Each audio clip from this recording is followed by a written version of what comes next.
अपना ऑपरेशन गंगा।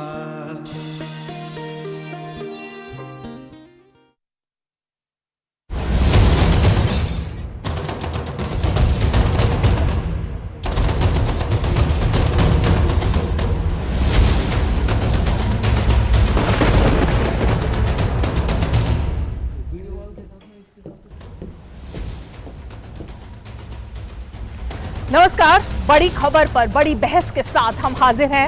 5 की पंचायत में मैं हूं आपके साथ रीमा पाराचर।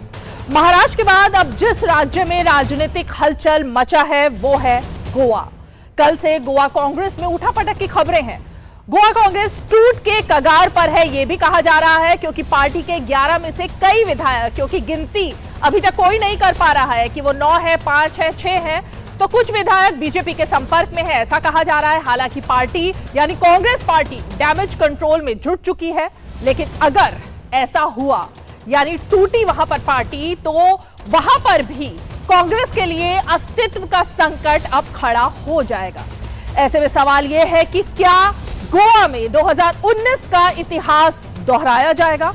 और सिर्फ बात गोवा की ही नहीं है, बल्कि हम चर्चा देश में पार्टी के लिए इस वक्त जो अंदरूनी संकट की स्थिति पैदा हो गई है उस पर भी करेंगे।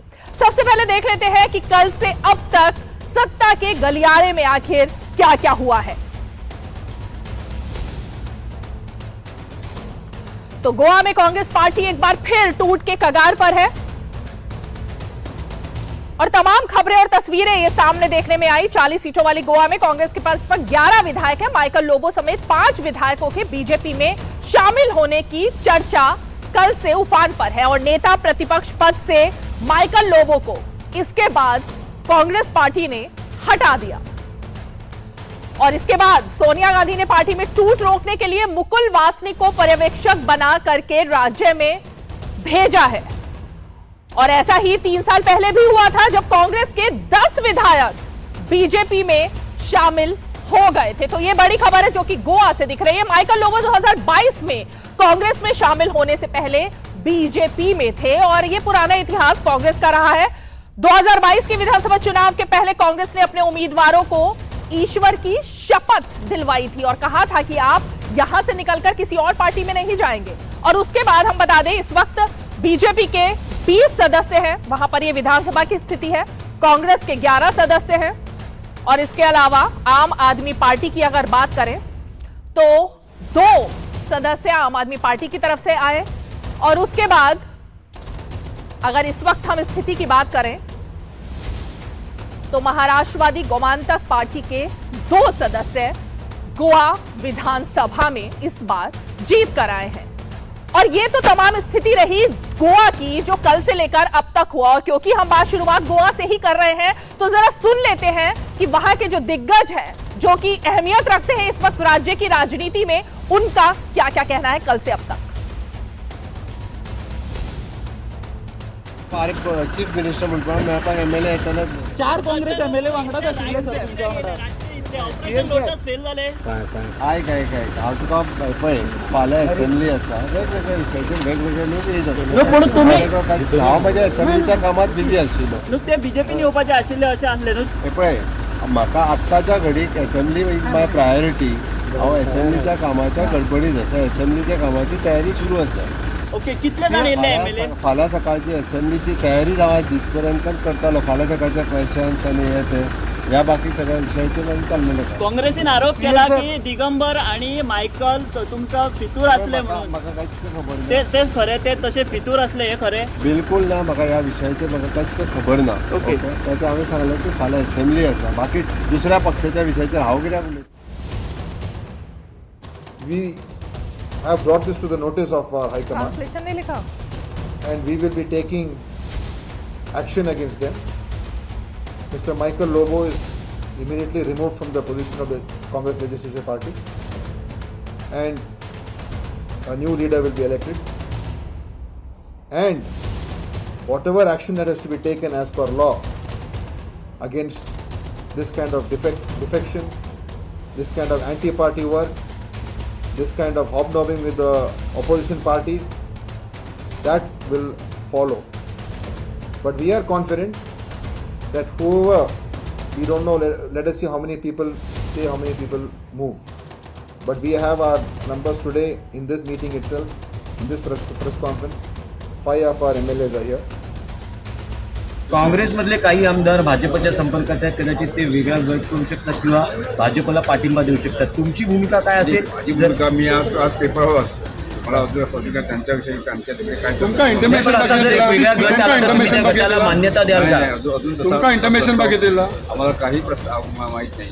सर, लीडर ऑफ ऑपोजिशन जसा मी पेपरवर मी बघतो. सर, तुमका डेप्युटी स्पीकर तुम्ही रात्री सडनली का लेट देखून आशिल्ले कारण किती काल म्हणजे अत्यंत महत्वाची काम असते. काल सकाळी सकून नवी जबाबदारी हांव जेन्ना घेता आनी ह्या असेंब्ली सेशनाक म्हाका प्रिपेअर जावपाक.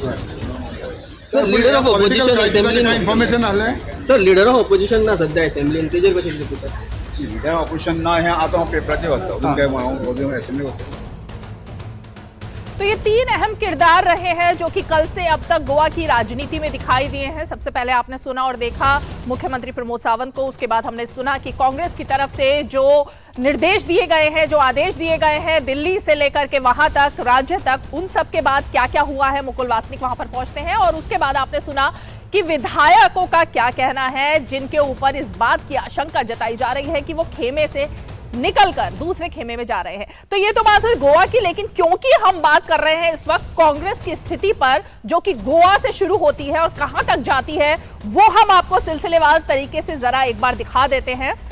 इस वक्त पूरे देश भर में अगर हम कांग्रेस की बात करें तो अपनों से ही ऐसा लग रहा है कि कांग्रेस मुक्त होने के कगार पर है।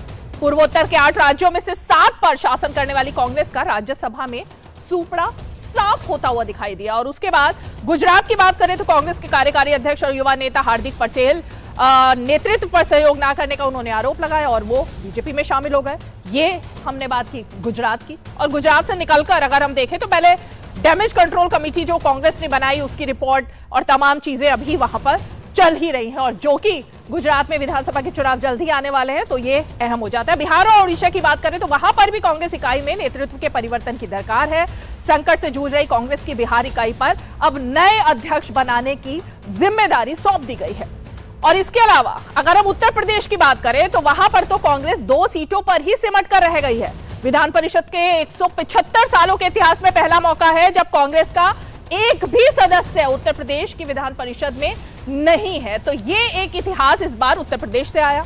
झारखंड, जम्मू और महाराष्ट्र में भी असंतोष की खबरें हैं, और वहां पर सचिन पायलट ने राजस्थान को लेकर जिस तरह बात की थी पिछले कुछ समय में, ये पूरी तरह से सतह पर आ चुका है कि किस तरह अशोक गहलोत वर्सेस सचिन पायलट कैंप जो है वो वहां पर काम कर रहा है। और वहां पर भी कांग्रेस के लिए परीक्षा की घड़ी है, क्योंकि चुनाव आने वाले हैं। और इसके अलावा उत्तराखंड कांग्रेस के प्रदेश संगठन में चुनाव के पहले और बाद में भी खलबली मची हुई है, और इसके बाद नए पदाधिकारियों की नियुक्ति को लेकर जो कलह थी वो भी सतह पर पूरी तरह से आ चुकी है। तो पंजाब की बात करें, चुनाव पार्टी हार गई और हारने की वजह भी बहुत सारी गिनाई गई, और उसके बाद भी पंजाब में प्रदेश नेतृत्व के चेहरे में बदलाव किया गया, लेकिन उसके बाद से भी जो संकट है वो वहां से रुकने का नाम पार्टी के लिए नहीं ले रहा है। दिल्ली की बात करें तो दिल्ली में भी कांग्रेस में आपसी कलह की सुगबुगाहट तेज है।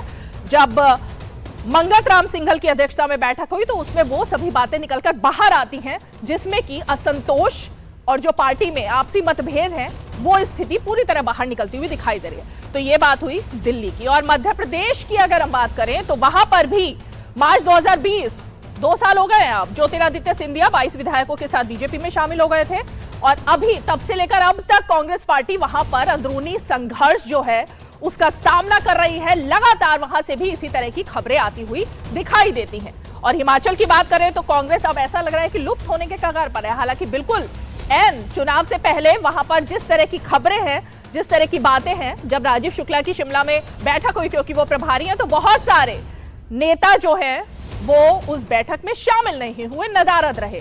तो ये तमाम जो चीजें थी कांग्रेस पार्टी को लेकर पूरे देश भर में जो अटकलें चलती रही कि आखिर पार्टी कहां पर जाती हुई दिखाई दे रही है। बाहर के लोगों से तो बाद में पार्टी बचेगी, पहले जो उसके अपने लोग हैं उसी संकट से पार्टी जूझती हुई दिखाई दे रही है। तो ये आज एक अहम मुद्दा है हमारी चर्चा का, और इसीलिए इस पर जुटने के लिए बहुत सारे खास मेहमान हमारे साथ मौजूद हैं इस वक्त। हम आपका तारुफ अपने सभी मेहमानों से करा दें। हमारे पास डॉक्टर राजू वाघमारे हैं, जो कि प्रवक्ता हैं कांग्रेस के। हमारे साथ राशिद किदवई जी हैं, जो कि वरिष्ठ पत्रकार भी हैं और पॉलिटिकल एनालिस्ट भी हैं। हमारे साथ गुरु प्रकाश पासवान है, जो कि बीजेपी के नेता और प्रवक्ता हैं, और हमारे साथ हर्षवर्धन त्रिपाठी जी भी हैं, जो कि अपनी बेबाक राय इन तमाम मुद्दों पर हमारे साथ रखेंगे। तो मैं शुरुआत क्योंकि कांग्रेस की कर रही हूं, तो हम सीधे वाघमारे जी आप ही के पास आना चाहेंगे।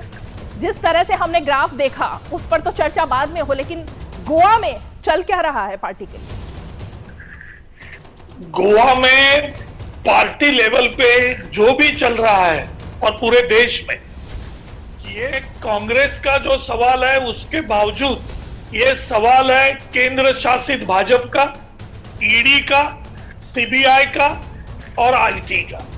गोवा में जो चल रहा है उसमें दो नाम उभर के सामने आ रहे हैं, दोनों के ऊपर पार्टी कार्रवाई कर रही है। एक है हमारे पूर्व सीएम कामत साहब और दूसरे है वहां के नेता लोबो जी। अभी लोबो जी के ऊपर भी कई सारे ईडी के नोटिस आ चुके हैं। और रही बात दिगंबर कामत साहब की, तो ये जो मामला है ये केंद्र शासित बीजेपी, ये पूरा मामला केंद्र के बीजेपी से पूरी तरह से मिलता जुलता मामला है, क्योंकि लुइस बर्जर का जो केस है उस केस के अंदर दिगंबर कामत साहब एक प्रमुख आरोपी है और उनके साथ साथ आसाम के मुख्यमंत्री जो बीजेपी के अभी नेता है हेमंत बिश्व शर्मा, उनका नाम भी वहां से जुड़ा हुआ है। और ये दोनों का नाम जुड़ने की वजह से बीजेपी का शीर्ष नेतृत्व दिल्ली का ये पूरी तरह से अभी पंजे में आ चुका है और ये पूरा मामला किसी भी हालत में बंद करना चाहिए। इसीलिए कामत को हाथ में रख के, लोबो जी को हाथ में रख के ये पूरी तरह से ये खेल ईडी और सीबीआई के माध्यम से करके कांग्रेस को फोड़ने की कोशिश कर रही है भाजपा। और ये भाजपा का ये जो फंडा है ये खाली गोवा में नहीं है, जो आप ये फंडा पूरे देश में कर रहे हैं। वाघमारे जी, आपको आवाज आ रही है? ये जो आपने तमाम जो बातें गिनाई उस पर तो गुरु प्रकाश जी प्रकाश डालेंगे इस बारे में कि आखिर जो ईडी के डंडे की आप बात कर रहे हैं, लेकिन मेरा सवाल आपसे सीधा यही है, 2019 में क्या हुआ था? और जब चुनाव आते हैं, चुनाव में पार्टी जाती है और पार्टी के नेता छोड़ कर जब बीजेपी में जाते हैं, तो उसमें भी क्या ईडी का डंडा ही है? या आपको लगता है कि आपके नेतृत्व का अभाव है? क्योंकि लगातार जो नेता निकल कर गए हैं वो आरोप तो आपके नेतृत्व पर लगाते रहे हैं। देखिए, कोई भी नेता जो पार्टी छोड़ के जाता है वो इतने साल रहने के बावजूद उस वक्त उसको पार्टी के शीर्ष नेतृत्व का कुछ भी कहना सुना उसको पसंद आता है, लेकिन जाते समय वो टीका जरूर नेतृत्व पे करता है, क्योंकि सही बात वो बता नहीं सकता। और भाजपा क्या कर रही है, ईडी का डंडा उठा के, सीबीआई का डंडा उठा के, ये तमाम लोकतांत्रिक इंस्टीट्यूशन का इस्तेमाल करके नेताओं को दबाने का काम कर रही है, दहशत फैलाने का काम कर रही है, उनके जो फैमिली मेंबर्स है उनको अरेस्ट करने का काम कर रही है, उनकी धमकियां दे रही है। मैं गुरु प्रकाश जी को एक बार डिबेट में लेकर आती हूं। वाघमारे जी, आपने अपनी बात कह दी, मैं समझ गई। आपका आरोप है कि एजेंसियों का इस्तेमाल किया जा रहा है, हालांकि जब कांग्रेस सत्ता में थी, यूपीए सत्ता में थी, तो इस तरह के आरोप आप पर इस तरीके का आरोप कभी कांग्रेस ने किया नहीं और कांग्रेस ने ऐसा इस्तेमाल कभी भी किया नहीं। अच्छा ठीक है, कांग्रेस ने इस तरीके का व्यवहार कभी भी जो हुआ, क्या गोवा में जो हो रहा है, क्या कांग्रेस में जो हो रहा है, जिस स्थिति पर कांग्रेस खड़ी हुई है, सबकी जिम्मेदारी आप लोगों की है? क्या कर रहे हैं साहब? नहीं, देखिए रीमा जी, मैं सुन रहा था वाघमारे जी की बातों को और लोकतंत्र की बात कर रहे थे। अब कांग्रेस पार्टी की स्थिति यह है कि 2.5 साल से ज्यादा का समय हो गया है, मोर देन 2.5 इयर्स, और इनका कोई राष्ट्रीय अध्यक्ष तक नहीं आ पाया है। पहली बात, आप कहते हैं सेंट्रल ब्यूरो ऑफ इन्वेस्टिगेशन और इन्फोर्समेंट डायरेक्टरेट। इन्फोर्समेंट डायरेक्टरेट कब बना था? 1956 में बना था, और इन्फोर्समेंट डायरेक्टरेट अब समझौते में आ गया है, ये इनका दूसरा गलत बात है। तीसरी बात, मैं इनको खुली चुनौती देना चाहता हूं, आपके शो पे मैं खुली चुनौती देता हूं, आप आरोप हमारे ऊपर लगा रहे हैं, हमारे पार्टी के किसी नेता का आप यहां पे तथ्यों के साथ इन्वॉल्वमेंट सिद्ध कर दीजिए, तो हम बता देंगे आपको। आपके पास कोई आधार नहीं है, कोई सबूत नहीं है, सिर्फ भारतीय जनता पार्टी को आरोप लगाना है। आपके पार्टी के अंदर जो भी नेता जिनका थोड़ा बहुत भी जनाधार है उसको घुटन होती है और उस घुटन से निकलना चाहता है, आप रोकना चाहते हैं क्या उसको? अपने पार्टी के अंदर आप ऐसा वातावरण पैदा करिए ना। आपके पार्टी के अंदर तो बिल्कुल तानाशाही चल रही है। G23 कहां चल रहा है? तो कांग्रेस में चल रहा है। कपिल सिब्बल जो आपके वरिष्ठ नेता हैं कुछ बोल देते हैं तो उनके घर पे पथराव हो जाता है, उनकी गाड़ी तोड़ दी जाती है। और बार बार आप लोग सीबीआई की बात करते हैं। मैं आपको स्मरण कराना चाहता हूं कि सुप्रीम कोर्ट ऑफ इंडिया, सर्वोच्च न्यायालय ने सीबीआई को पिंजड़े में बंद तोता कहा था, केज्ड पैरट। और केज्ड पैरट कब कहा था? आप लोगों की सरकार थी। तो आपको समझना चाहिए महाशय, ये जो एजेंसियों का दुरुपयोग है, ये जो लोकतंत्र को बाईपास करने का तरीका है, हाँ। ये सब कांग्रेस पार्टी का स्टाइल है, हमारा स्टाइल नहीं है। ओके, मुझे राशिद जी, मुझे उत्तर देना है इसी बात को। क्या मैं बोल सकता हूँ? और लोगों से भी एक एक रिएक्शन ले लेते, लेकिन ठीक है, आप पहले जवाब दीजिए, फिर मैं राशिद जी के पास जाऊंगी और हर्षवर्धन जी के पास जाऊंगी। जी बोलिए। मेरा बीजेपी के नेतृत्व को और प्रवक्ता के लिए पूरी चुनौती है कि जो भी कांग्रेस पार्टी से नेता बीजेपी में जा चुके हैं, महाराष्ट्र से लेके पूरे इंडिया में, हर नेता के ऊपर ईडी का पंजा कसा हुआ है, हर नेता के ऊपर सीबीआई का दाव लगा हुआ है। ये एक भी नेता बताए जो ये बीजेपी में जाता है, कोई भी अलग पार्टी का, किसी के ऊपर भी कोई दाग नहीं है। जो भी लोग जाते हैं वो इनके एक मिनट 10 सेकेंड जो भी नेता बीजेपी में जाता है, ईडी की चौकसी बंद हो जाती है, ईडी की जो उसके पीछे जाने का तरीका है बंद हो जाता है, उनको शांति से नींद आती है, क्योंकि बीजेपी में जाने के बाद सबके पास धुल जाते हैं। इस तरीके की बीजेपी है। अच्छा, इनके पास शर्म भी नहीं है वाघमारे जी, आप बहुत दिलचस्प बात यहाँ पे बात कर रहे हैं। हर एक के ऊपर इस तरीके का इल्जाम लगा हुआ है। ठीक है, आपने अपनी बात कर दी। आपकी चुनौती का सामना जो है वो बीजेपी के प्रवक्ता जाहिर तौर पर देंगे, लेकिन एक बार मैं एक क्विक रिएक्शन हर्षवर्धन जी से और राशिद जी से भी लेना चाहूंगी। हर्षवर्धन जी, ये ईडी का कौन सा डंडा है, और कपिल सिब्बल अगर बीजेपी में नहीं जाते हैं और वो कहीं और जाते हैं, या फिर कि जो ये G23, अब तो वो खैर G7-8 कितना रह गया वो भी अंदाजा लगा पाना मुश्किल है, ईडी के डंडे की बात सत्ता से बाहर निकलते ही क्यों होने लग जाती है, और अंदरूनी संकट की वजह सिर्फ यही है? देखिए रीमा जी, सबसे पहले तो ये कि कांग्रेस, मुझे लगता है कि उसको तो सरकार चलाना, सरकार की एजेंसियों का जो भी तरीका होता होगा वो तो उनसे ज़्यादा कौन समझता है। और अगर सरकारी एजेंसी के दबाव से ही सारी राजनीति हो पाती तो कांग्रेस की सत्ता कभी जाती नहीं।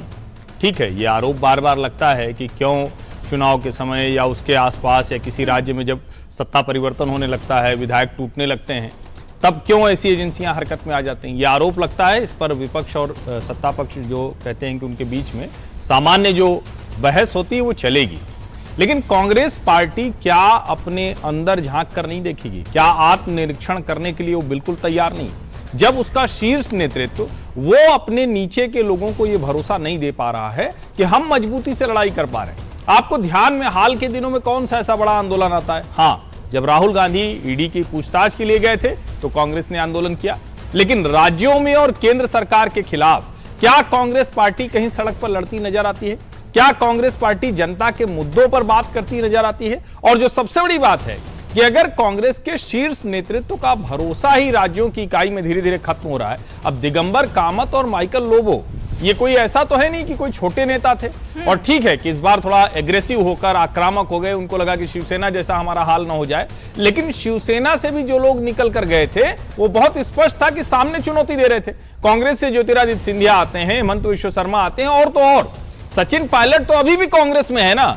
अगर ईडी या सीबीआई या कोई एजेंसी ही दबाव डाल रही होती तो सचिन पायलट अभी तक वहां क्यों बने हुए हैं? मुझे लगता है ये आत्मनिरीक्षण का समय है, समीक्षा का समय है, कांग्रेस के लिए बहुत कठिन समय है। जी राशिद जी, मैं आपके पास आना चाहूंगी, क्योंकि मुझे लगता है भारत में इस तरह के बहुत ही गिने चुने पत्रकार या समीक्षक हैं जो कि कांग्रेस को इतना बारीकी से देख रहे हैं और कांग्रेस के पल पल की जो उतार चढ़ाव रहे उस पर इतनी बारीकी से नजर रखते हैं। राशिद जी, जिस तरह से अभी हमने वाघमारे जी को सुना, और लगातार हम ये देख रहे हैं कि कांग्रेस में नेतृत्व क्षमता का अभाव दिखाई देता है। और ये हम नहीं कह रहे, ये तमाम लोग जो निकल कर जाते हैं उन सब की तरफ से ये बात सामने आती है। आप इस वजह को, ये जो एक्सक्यूज दिया जा रहा है, हम कहेंगे जो आरोप और चुनौती दी गई है, उसको कितना जायज ठहरा रहे हैं? क्योंकि गोवा से जो खबर आ रही है वो सिर्फ गोवा नहीं है बल्कि पूरे देश से ऐसी खबरें लगातार आ रही हैं। धन्यवाद रीमा। देखिए, सबसे बड़ी बात हमें समझने की है कि कोई राजनीतिक दल जिसका एक तरीके का पॉलिटिकल डिक्लाइन होता है, वो बिखरती है तो उसमें टूट होती है। अगर हम कांग्रेस का इतिहास देखें तो चाहे वो 67 की बात जो 69 में कांग्रेस का दो फाड़ हुई थी, 1977 में हुई, उसके बाद में 1996 में हुए, तरह तरह के दल बने, 98 में हुए, इस तरह से हुए। लेकिन दो चुनाव लगातार कांग्रेस हार चुकी है, 14 और 19 का राष्ट्रीय स्तर पर बहुत ही बुरा तरीके से उसको पराजय का सामना पड़ा।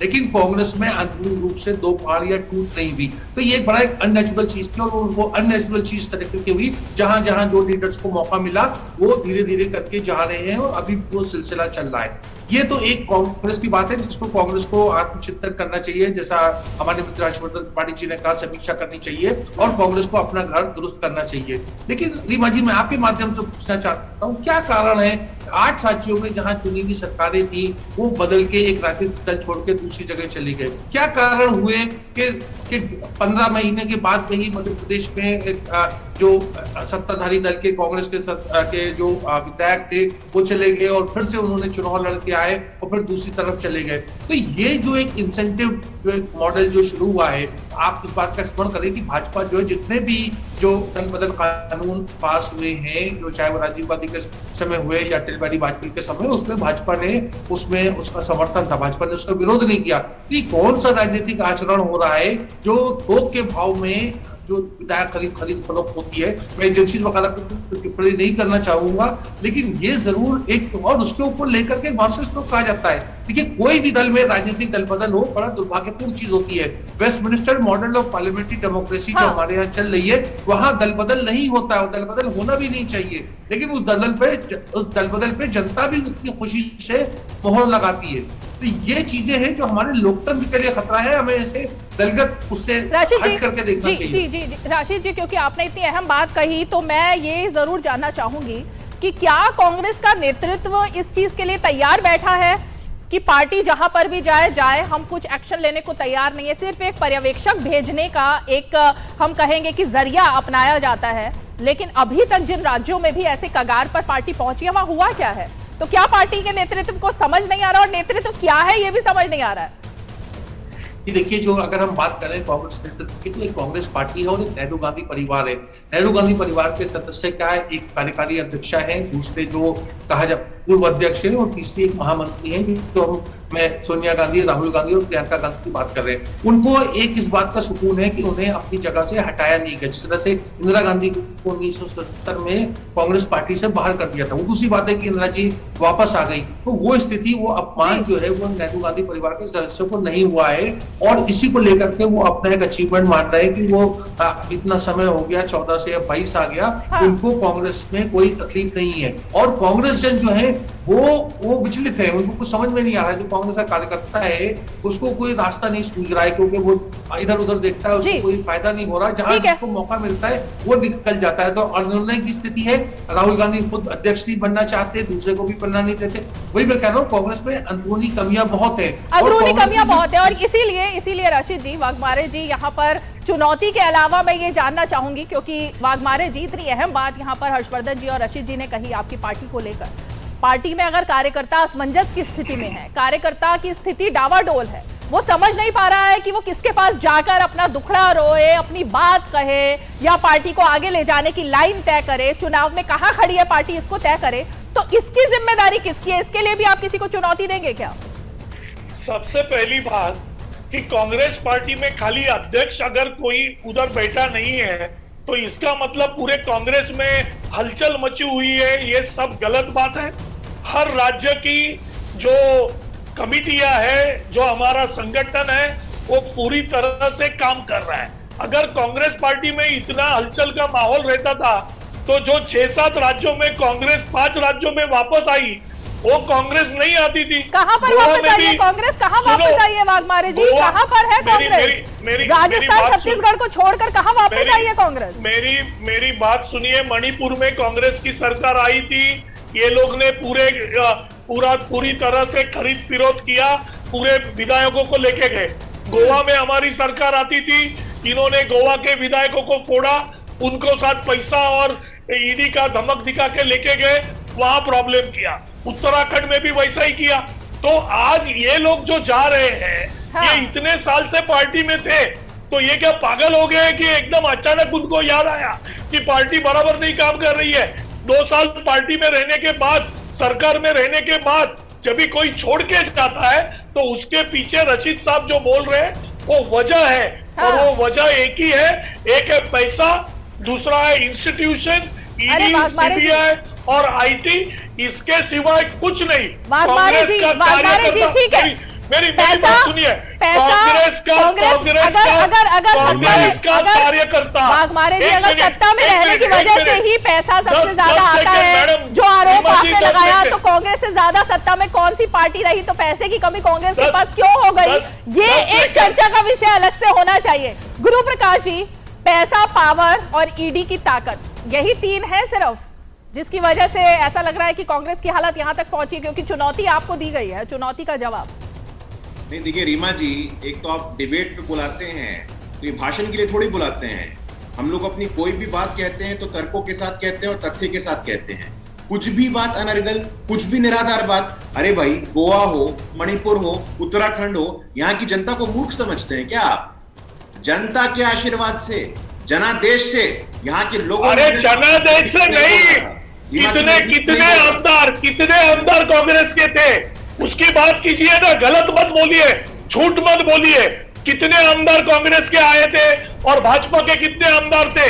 वाघमारे जी, वाघमारे जी, वाघमारे जी, वाघमारे जी, ये जो प्लेटफॉर्म है, वाघमारे जी, वाघमारे जी, ये जो प्लेटफॉर्म है, ये दूसरे चैनल की तरह नहीं है जहां पर हो हल्ला करके हम शब्दों को दबा दें, चर्चा को दबा दें। यहाँ पर कोशिश ये रहती है कि हर इंसान, हर शख्स, जो भी खास मेहमान है, वो अपना पक्ष रखे और उसके बाद जो दूसरे शख्स है वो अपना पक्ष रखे। तो कृपया करके जब आपने कोई बात कही, कोई चुनौती दी, तो जब बीजेपी के प्रवक्ता यहाँ मौजूद है अपना पक्ष रखने के लिए, तो आप उनकी बात को सुन ले। तो एक बार गुरु प्रकाश जी को पहले सुनिए और जो वो कहेंगे उसके बाद मैं आपके पास आऊंगी। जी गुरु प्रकाश। रीमा जी देखिए, मैं इनसे ज्यादा बेहतर चिल्ला सकता हूं, मैं युवा हूं, लेकिन मैं जिस पॉलिटिकल पार्टी को यहाँ रिप्रेजेंट कर रहा हूँ, ये जो कमल छाप देख रहे हैं, ये दुनिया की सबसे बड़ी पार्टी है। 7.5 मैं आप बोलवा लीजिए। देखिए, मैं संस्कार होते हैं, अपने अपने संस्कार हैं। नहीं बोलिए गुरु प्रकाश जी। अपने अपने संस्कार होते हैं। आज यही अहंकार और यही घमंड,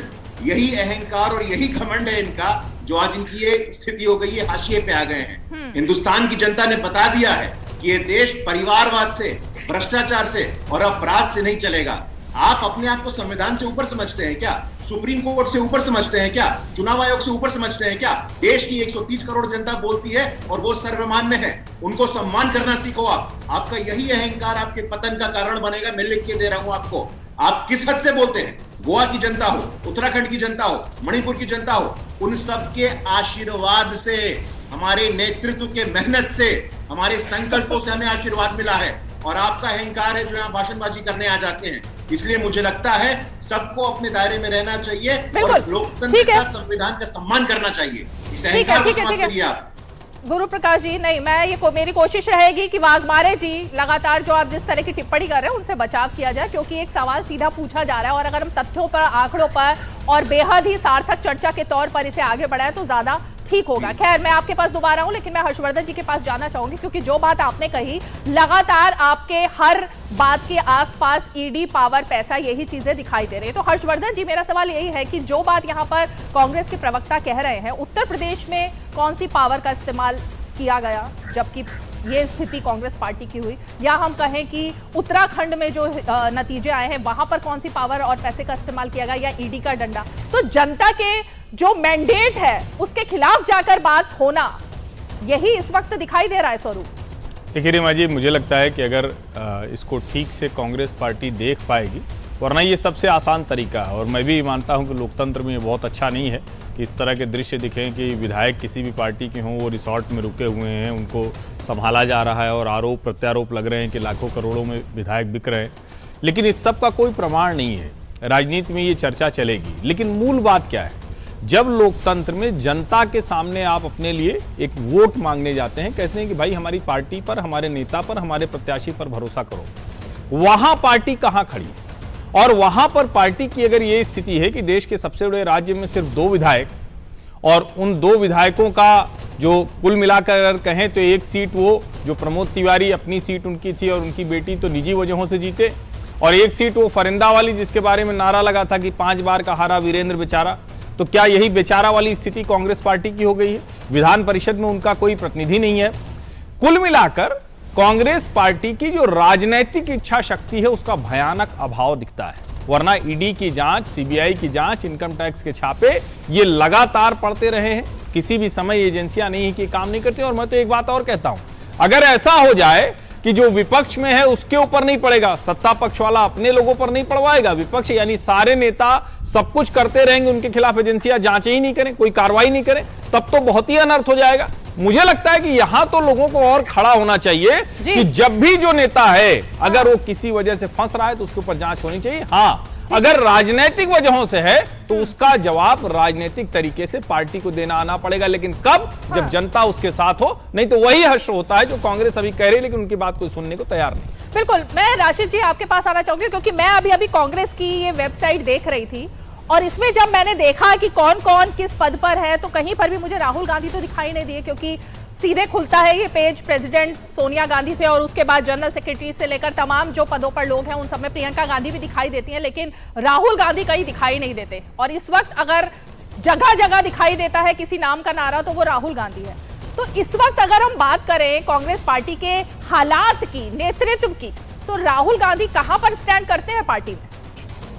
जी अरीमा, यही सबसे बड़ी विडंबना है कांग्रेस के साथ में, क्योंकि कांग्रेस की जो नेतृत्व है, देखिए उनको वोट मिलते हैं, पर्याप्त वोट नहीं मिल रहे। तमाम राजनीति का उतार चढ़ाव का होता है। देश का विपक्ष जो था उसको भी पहले 4-5 दशकों में बहुत ज्यादा समर्थन नहीं मिला, लेकिन वो अपनी जगह जमा रहा। यहाँ कांग्रेस का जो अभी संगठनात्मक चुनाव होने वाले हैं, राहुल गांधी ने अभी भी अपने आप को अध्यक्ष के लिए वो तैयार नहीं है, उस पद के लिए उन्होंने अपने आप को डिक्लेयर नहीं किया है। और तमाम फैसले तमाम राज्यों में हमारे जो कांग्रेस के प्रतिनिधि हैं वो इस बात की तस्दीक करेंगे कि जितने भी राज्य हैं जहां भी कोई प्रदेश अध्यक्ष हो, कोई नेता का चुनाव होता है, वो सब राहुल गांधी की मंशा और मर्जी से होता है। और वो पूरा एक कांग्रेस में ट्रांजिशन हो रहा है, सोनिया गांधी कांग्रेस से, राहुल गांधी कांग्रेस हो रही है। तो एक अपने आप के साथ में एक तरीके की राजनीति हो रही है कि ऐसा करके लगे कि जैसे राहुल गांधी जो है वो इच्छुक नहीं है और इसी तरह से उनकी मनमर्जी की पार्टी बने, उनका काम चले। तो ये चीजें जो है, देखिए मैं फिर आपसे कहूंगा, जब राजनीतिक दल का किसी का भी पतन होता है वो एक कारण नहीं होता, उसके बहुत सारे कारण होते हैं और नेतृत्व एक बहुत बड़ी वजह है। आज आप देखिए राहुल सिर्फ कांग्रेस में नहीं है, आपने देखा कि शिवसेना में क्या हुआ, जो उद्धव ठाकरे कोई कल्पना भी शायद नहीं कर सकता था कि ठाकरे परिवार इतना हाशिए पे आ जाएगा। आप देखिए बंगाल में भी लोग सारे छोड़ के गए, बहुत लोग ममता बनर्जी को छोड़ के गए थे, लेकिन ममता बनर्जी ने अपना राजनीतिक कौशल से वो चुनाव जीता और चुनाव जीतने के बाद में वो फिर उल्टी रिवर्स एक माइग्रेशन शुरू हुआ, घर वापसी हुई। फिर तमाम हमारे पास आज उदाहरण है, हम देख रहे हैं तमिलनाडु में आज क्या हो रहा है। वहाँ कोई एक एआईडीएमके का कोई शीर्ष नेतृत्व नहीं है, डुअल लीडरशिप का जो मॉडल जो ओपीएस ईपीएस के बीच में चला था वो बिखरता हुआ नजर आ रहा है, क्योंकि चाहे नेता हो चाहे मतदाता हो वो मजबूती चाहता है। ये सब रीमा आप अगर ध्यान से देखें तो सारी तलाश जो है वो मजबूती की है, राजनीतिक अस्तित्व की बात है, और वो जहां नहीं नजर आता तो इस तरह से लोग घूमते फिरते रहते हैं। बिल्कुल बिल्कुल। और वाघमारे जी, चलिए हम राज्यवार बात करते हैं। और आपने क्योंकि अभी तक हर सवाल के जवाब में उन्हीं 3 बातों को रखा है, लेकिन मैं इससे हटकर अब आपसे जवाब जानना चाहूंगी। अगर हम इस वक्त राजस्थान और छत्तीसगढ़ की बात करें, जिन 2 राज्यों में इस वक्त सत्ता में आपकी पार्टी है, वहां पर सब कुछ ठीक ठाक है? ये अशोक गहलोत वर्सेस सचिन पायलट या भूपेश बघेल के खिलाफ में जो पार्टी के दूसरे नेता दिखाई देते हैं, लगातार दिल्ली उनका आना होता है, आला कमान मिलने को तैयार नहीं, आला कमान से बात नहीं की जाती है, ये जो तमाम उठापटक है, इसके पीछे किसका हाथ है? आपकी पार्टी का कुछ रोल है इसमें भी या नहीं? सबसे पहली बात आपको ये बताना चाहता हूं कि हर राजनीतिक पार्टी जो लोकतंत्र से चलती है उस पार्टी में इस प्रकार की गुटबाजी होती है, जो भाजपा में भी है। आज हमारे महाराष्ट्र के भाजपा में देवेंद्र फडणवीस के खिलाफ एक दूसरा गठ, चंद्रकांत पाटिल का गठ कार्यरत है। उसकी वजह से उनके ऊपर मुख्यमंत्री की बजाय डेप्यूटी सीएम बनना पड़ा। तो इस तरीके की घटनाएं हर पार्टी में होती है, खाली कांग्रेस में होती है वो बात नहीं है। रहा सवाल पहला, जो भाजपा के प्रवक्ता बात कर रहे थे कि जनता की बात है। अगर जनता की बात है तो ये जो भी राज्यों में चुनाव के बाद सबसे ज्यादा एमएलए जो चुन के आए थे विधायक, वो कांग्रेस पार्टी के थे। उसके बाद उस विधायकों को फोड़ के उस राज्यों में भाजपा ने सत्ता बना ली। अरे सर, आपके विधायक कितने सीधे? एक सेकंड, वाघमारे जी, क्या आपका पार्टी का नेतृत्व सोता रहता है या आपके कांग्रेस के नेता कि आपके सारे विधायक चुन के आते हैं और फिर बीजेपी उन्हें तोड़ के ले जाती है? आप लोग कुछ कर क्यों नहीं पाते हैं? तो वही तो बात मैं समझाना चाहता हूँ कि कोई सोता नहीं है। जनता कांग्रेस के विधायकों को चुन के देती है और पैसे का लालच और ईडी की धमकियों के कारण विधायकों को लेके मैं कांग्रेस पार्टी के बारे में चर्चा करना चाह रही थी सर। पड़ेगा और आपको इस बात को बताना पड़ेगा क्योंकि क्यों जाता है। अगर जनता विधायक को चुन के देती है तो विधायक छोड़ के क्यों जाता है? अरे तो ये तो विधायक से पूछिए, आप विधायक से पूछिए, अपने विधायकों से पूछा के लिए पार्टी का इस्तेमाल। एक मिनट रीमा जी, चुन के आने के लिए अगर मैं पार्टी के चिन्ह का इस्तेमाल करता हूं, पार्टी के नेतृत्व का इस्तेमाल करता हूं, मैं चुन के भी आता हूं और चुन के आने के बाद मुझे दूसरी अक्ल आ जाती है और मैं पार्टी को छोड़ता हूं। क्यों छोड़ू? अगर मैं चुन के आया हूं पार्टी के चिन्ह के ऊपर तो मैं छोड़ू क्यों? उसकी वजह वही है, यही वजह है और यही वजह को मानना पड़ेगा। वाघमारे जी, आप सुन भी लीजिए थोड़ा। वाघमारे जी, आपकी आवाज म्यूट करनी पड़ेगी, सुन लीजिए थोड़ा सा। ये दड़पशाही की वजह से ही हो रहा है। ठीक है गुरु प्रकाश जी, सीधे जवाब, क्योंकि मैं सवाल वही पूछूं और बार बार जो बात वाघमारे जी कह रहे हैं तो रिपीटेशन हो जाएगी। लेकिन पहले आप जो ये एक आरोप बड़ा लगातार शुरू से अब तक लगाए जा रहे हैं हमारे शो में, इसका सीधा जवाब मैं आपसे चाहूंगी। नहीं देखिए रीमा जी, कई बार पहले क्या होता था, टेप रिकॉर्डर में कैसेट फंस जाता था, तो कई लोगों का कैसेट फंस जाता है, होता है कई बार, वो स्वाभाविक है। लेकिन राजनीति में अब कई लोगों की इच्छा होती है कि हम राजनीति में सीएम बने, डिप्टी सीएम बने। सत्ता प्राप्ति का साधन है राजनीति की सेवा का साधन है राजनीति। अभी कांग्रेस के प्रवक्ता ने स्पष्ट कर दिया कि भाई उनके लिए राजनीति में सीएम, डिप्टी सीएम सत्ता के लिए, हम राजनीति में सेवा के लिए आना चाहते हैं। अरे आपने तो सत्ता प्राप्ति के लिए सब राज्यों से सत्ता ले ली। आप झूठ बात क्यों कर रहे हो? वाघमारे जी सुनेंगे, वाघमारे जी हम सुन लेते हैं। वाघमारे जी एक बार सुन लेते हैं गुरु प्रकाश जी को। आप ही पूरे शो को हाईजैक नहीं कर सकते सर, आप पूरे शो को हाईजैक नहीं कर सकते, हमें सबका पक्ष सुनना पड़ेगा। गुरु प्रकाश जी। नहीं रीमा जी, लगता है कि सुप्रीम कोर्ट भी यही हो गए, सत्य क्या है असत्य क्या है यही तय करेंगे, सब कुछ अब यही तय करेंगे तो संविधान की जरूरत क्या है? प्रश्न मानसिकता का है, प्रश्न एलिटिस्ट माइंडसेट का है, प्रश्न एंटाइटलमेंट का है। कांग्रेस के लोग ऐसा सोचते हैं कि हमारा जन्म हुआ है सत्ता करने के लिए, आपका जन्म हुआ है सत्ता करने के लिए, इस कारण आपको लगता है। देश की जनता अब आगे बढ़ चुकी है साहब, माँ बेटे की सरकार, परिवार की सरकार से आगे सोचिए, देश के गरीबों के बारे में सोचिए। मूल बात यह है, आप 2014 के बाद इस बात को पचा नहीं पाए हैं कि साधारण चाय वाले का बेटा आज देश का प्रधानमंत्री है। स्वीकार करो इस बात को। आप जब तक स्वीकार नहीं करोगे तो इस अहंकार से, इस मानसिकता से नहीं निकल पाओगे। इसलिए मेरा आपसे विनम्रता पूर्वक आग्रह है, आप देश की जनता का, देश के जनादेश का जब तक सम्मान करना नहीं सीखेंगे तो इसी प्रकार अनर्गल, निराधार, आधारहीन आरोप लगाते रह जाइएगा।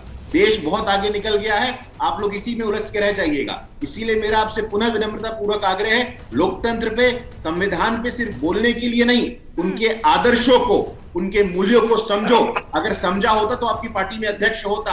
आज भी आपके पार्टी में कोई अध्यक्ष नहीं है, प्रदेशों में कोई अध्यक्ष नहीं है, बिहार में कोई अध्यक्ष नहीं है, इसलिए इस बात करते हो आप। वाघमारे जी, क्या ये अब जरूरी नहीं हो जाता कांग्रेस के लिए, जिस हिसाब से कांग्रेस की हालत यहां तक पहुंची है, तो आपको नहीं लगता है कि आरोप प्रत्यारोप से बेहतर है कि आपकी पार्टी के जो अपने आपको लगातार छोड़कर जा रहे हैं, एक बार उनसे नेतृत्व मिलकर उनकी बात समझने की कोशिश करता या उनसे बात ये जानने की कोशिश करता कि आखिर गलती कहां पर है और संगठन को मजबूत करने की कोशिश होती, या बार बार सिर्फ एक कमेटी बना दी जाती है, उसकी रिपोर्ट भी कहां आती है कहां चली जाती है पता नहीं लगता। और इस वक्त जो बात मैंने रशीद जी से पूछी थी वही मैं आपसे जानना चाहूंगी कि राहुल गांधी आपकी पार्टी में इस वक्त किस पद पर है, क्या उनकी इस वक्त पार्टी में पोजीशन है?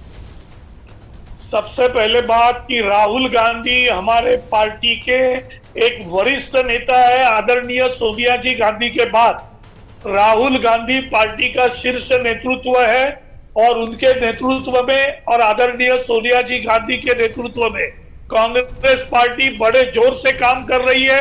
जो भी बात अंदर ही संगठन की बात है वो पार्टी में पूरी तरह से उसके ऊपर विचार विनिमय हो रहा है। पार्टी हमारे तरीके से ताकत से आगे बढ़ रही है।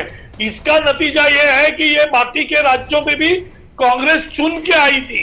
चुन के आने के बाद अरे सर आप बार-बार वाघमारे जी आप बार-बार सेम वाघमारे जी का सवाल कुछ पूछती हैं, आप बार-बार एक ही सवाल का रीमा जी आप बार-बार एक ही तरह का जवाब दे रहे हैं। मैं जानना चाह रही थी को मानना पड़ेगा। नहीं नहीं मेरे मानने से कुछ नहीं होता ना, मानना पड़ेगा। मेरे मानने से नहीं होता, को जनता को मानना पड़ेगा। इसीलिए मैं जानना चाह रही हूँ कांग्रेस की स्थिति के बारे में। कांग्रेस की स्थिति बहुत ही बढ़िया है। संगठन का काम शुरू है। पार्टी का अंदरूनी इलेक्शन और अंदरूनी संगठन की प्रक्रिया जोर शोर से शुरू है। कांग्रेस में ग्राउंड लेवल पे इनकमिंग भी शुरू है। ये देख के भाजपा की जमीन पैरों तले खिसक रही है और उसी लिए ये विधायकों की जो खरीदारी चालू है वो उसी लिए चालू है। किसी भी तरीके से आनी बानी से हुकुमशाही से ठीक है मैं समझ गई। फिर आप वही कहेंगे वाघमारे जी, फिर आप वही कहेंगे नहीं छोड़ दीजिए करना है। जी यही भाजपा गुरु प्रकाश जी, कांग्रेस पार्टी से बीजेपी डर रही है बहुत ज्यादा, आप लोगों की जमीन खिसक रही है। हम बहुत डर रहे हैं भाई। उत्तर प्रदेश में ये लोग 300 सीट जीत गए हैं, बहुत ज्यादा डरे हुए हैं हम लोग। आज ये लोग सत्ता में ही आने वाले हैं, लोकसभा में इनके इतने सारे सांसद है, बहुत डर है हमारे मन में। देखिए साधारण सी बात है, गोवा में हम लोग ऑलरेडी कंफर्टेबल मेजोरिटी में हैं, 40 में से 25 विधायकों का समर्थन हमें प्राप्त है।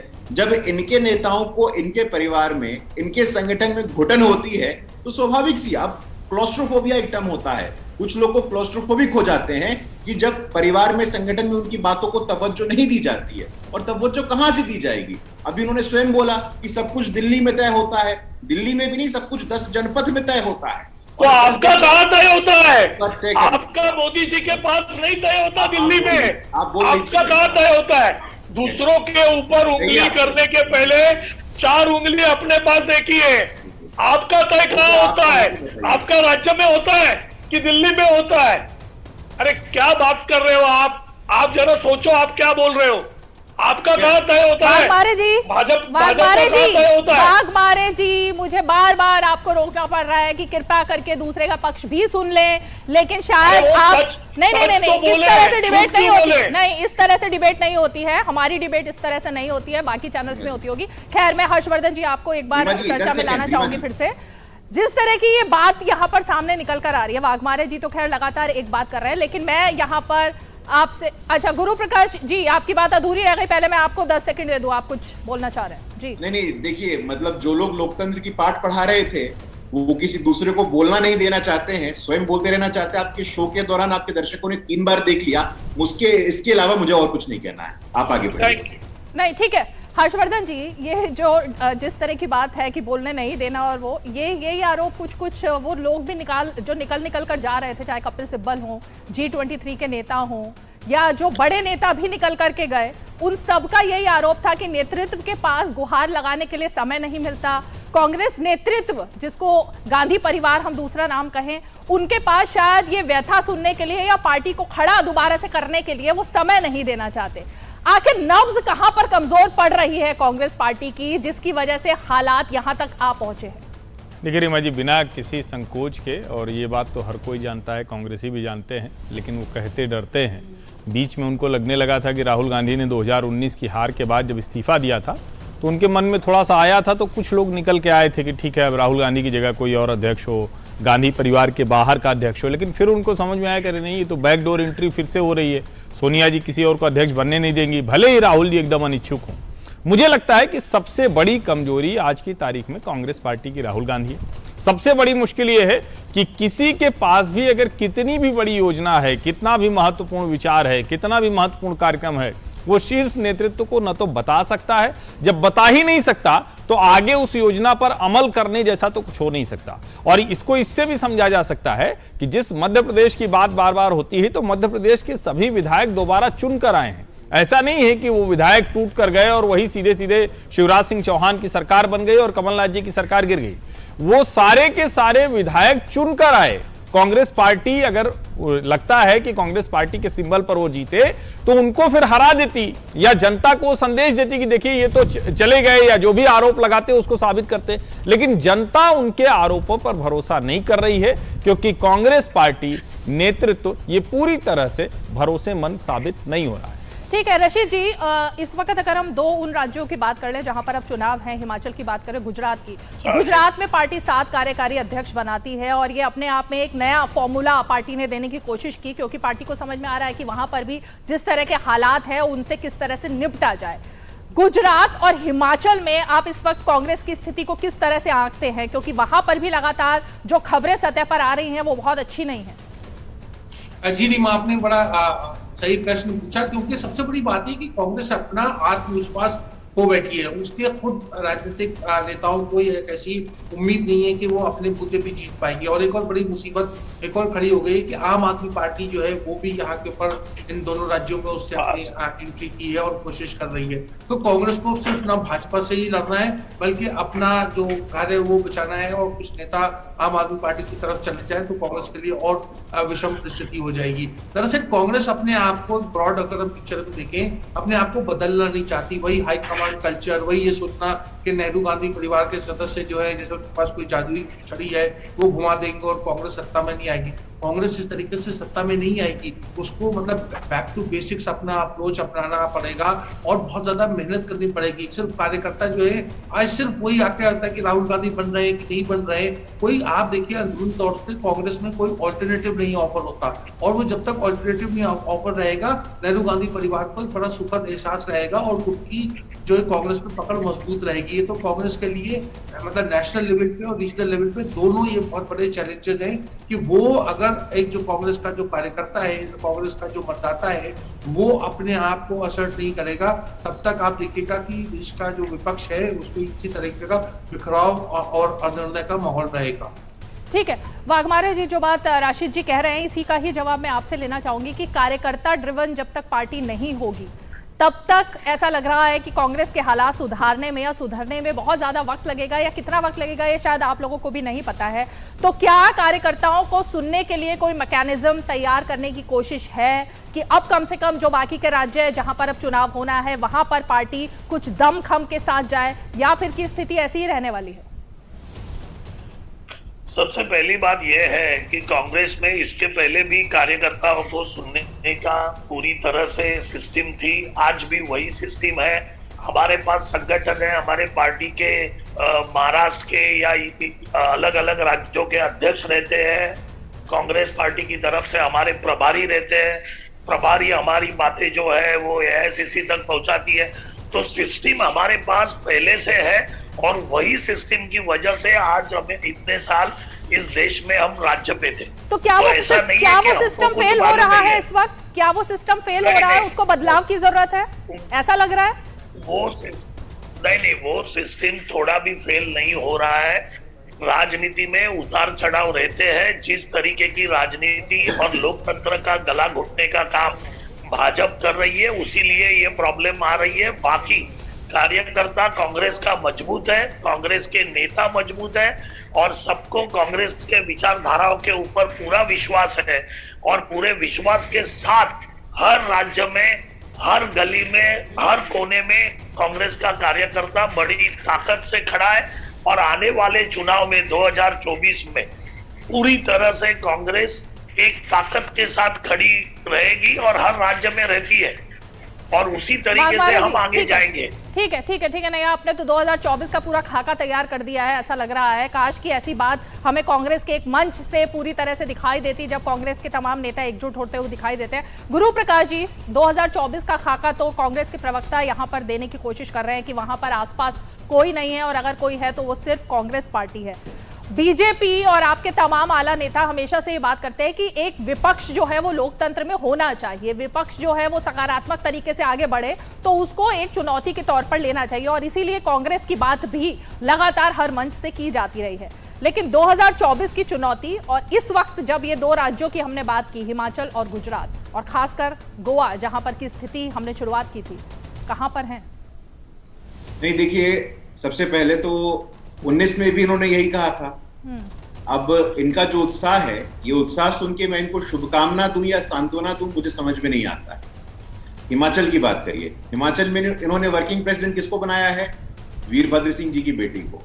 गुजरात की बात करिए, गुजरात में जो इनके ट्रम्प कार्ड थे, हार्दिक जी, वो आजकल कहां हैं? तो हम सब जानते हैं, जब तक ये लोग आत्मनिरीक्षण नहीं करेंगे, जब तक ये लोग अहंकार का भाव नहीं छोड़ेंगे, जब तक ये गांधी परिवार के बाहर नहीं निकलेंगे, जब तक ये गांव, घर, बस्ती, बिहार, उत्तर प्रदेश में नहीं जाएंगे और 10 जनपद से ही कांग्रेस पार्टी चलाएंगे, ये देश का आशा, देश के आशीर्वाद को जीतने में असफल रहेंगे। इनके पास कोई थॉट प्रोसेस नहीं है, कोई आइडिया नहीं है, कोई आइडियोलॉजी नहीं है, कोई नीति नहीं है, कोई नेतृत्व नहीं है। इस नाते ही ये 24 की बात करें, 29 की बात करिए, 2034 की बात करिए, ये तो लगातार कह रहे हैं ना। इनका हश्र क्या हुआ? 2017 में उत्तर प्रदेश में चुनाव हुए, 2022 में उत्तर प्रदेश के चुनाव हुए, इसलिए वहां जाने का कोई मतलब नहीं है। आप लोगों को एक बहुत बड़े रीइमेजिनेशन की आवश्यकता है, पुनर्विचार की आवश्यकता है। अगर आज भी आप लोग इंट्रोस्पेक्शन नहीं करिएगा तो आपका पतन हो जाएगा। इसलिए हमें लगता है कि आप मजबूत रहें, इससे देश का लोकतंत्र भी ठीक रहेगा। समय की थोड़ी सी पाबंदी है, इसलिए मैं चलते चलते हर्षवर्धन जी और आशीष जी के क्विक रिएक्शन आपसे 2024 में कांग्रेस कहां पर खड़ी हुई दिखाई दे रही है उसको लेकर करूंगी। हर्षवर्धन जी, देखिए, मुझे नहीं लगता कि अभी आज की स्थिति में कांग्रेस पार्टी को लेकर कोई उत्साहजनक कोई अनुमान मैं लगा सकता हूं।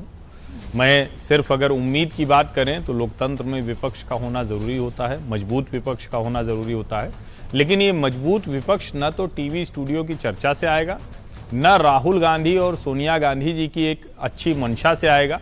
ये तब आएगा जब कांग्रेस का कार्यकर्ता खुद उत्साहित हो पाए। उसका उत्साह खत्म है, वो एकदम मृतप्राय हो चुका है। उसको लगता है कि ये नेतृत्व तो कुछ नहीं कर रहा है। जब तक इससे नहीं उभरेंगे, कोई 24 कोई और इलेक्शन वो बहुत कुछ उत्साह नहीं देने वाला है। राशिद जी, रीमा 24 का बड़ा कांग्रेस के लिए बहुत धुंधला नजर आता है। उसका कारण न सिर्फ कांग्रेस के अंदर जो चल रहा है वो है, बल्कि बड़ी वजह यह है कि ममता बनर्जी की जो तृणमूल कांग्रेस और जो आम आदमी पार्टी है वो भी बहुत नुकसान पहुंचाएगी कांग्रेस को। जहां जहां कांग्रेस की थोड़ी मजबूती नजर आती है, आप देखिएगा कि आने वाले समय में वहां आम आदमी पार्टी का भी अपना असर दिखाएगी। तो कांग्रेस को मतलब जो अपने विरोधी है, राजनीतिक विरोधियों, उससे कम खतरा है, अपनों से ज्यादा खतरा है। तो ये विपक्ष में जो एक तरीके की जो महत्वाकांक्षा बहुत ज्यादा बढ़ गई है और एक दूसरे को कांग्रेस को बिल्कुल दरकिनार करने की टेंडेंसी है, उसको कांग्रेस का लिए बड़ा चैलेंज है। उसकी भी कांग्रेस के पास कोई काट नहीं है। बहुत अहम बात यहाँ पर कि आत्ममंथन करने की कांग्रेस को जरूरत है, और जाहिर तौर पर इस वक्त जो तमाम बातें निकलकर सामने आ रही हैं उससे एक बात जो दिखाई देती है वो यही है कि कांग्रेस को अगर इस वक्त किसी भी मेडिसिन की जरूरत है तो वो आत्ममंथन ही है। और इसीलिए हमारे तमाम मेहमान जो इस पंचायत में आज जुड़े, आप सभी का बहुत बहुत शुक्रिया। तो गोवा से निकल करके बात आती है देश भर में कांग्रेस की स्थिति पर, और इसीलिए जो हमारे विशेष मेहमान समीक्षक जो यहां पर मौजूद थे, उन सभी का यह मानना था कि आज अगर कांग्रेस आत्ममंथन के कगार पर है तो उसकी जिम्मेदार भी कहीं ना कहीं पार्टी ही है। और इसीलिए अब ये वक्त आ गया है कि पार्टी ये सोचे कि आखिर आज की स्थिति में, भविष्य तो वो भूल जाए, लेकिन आज की स्थिति में वो कहां खड़ी है और कैसे वो अपनों या रूठे हुए जो अपने हैं उनको मनाने की कोशिश करे। बहरहाल आज 5 की पंचायत में इतना ही, कल फिर होगी मुलाकात। तब तक के लिए हमें दीजिए इजाजत, नमस्कार।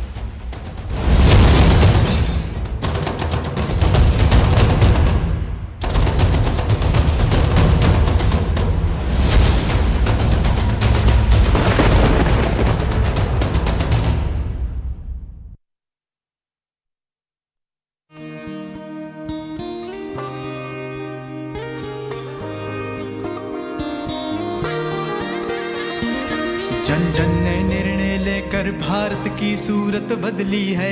कदम कदम पे जनता मोदी जी के साथ चली है। 8 साल में हमने असंभव को संभव कर डाला है। जब में उगे सूरज का देखो बस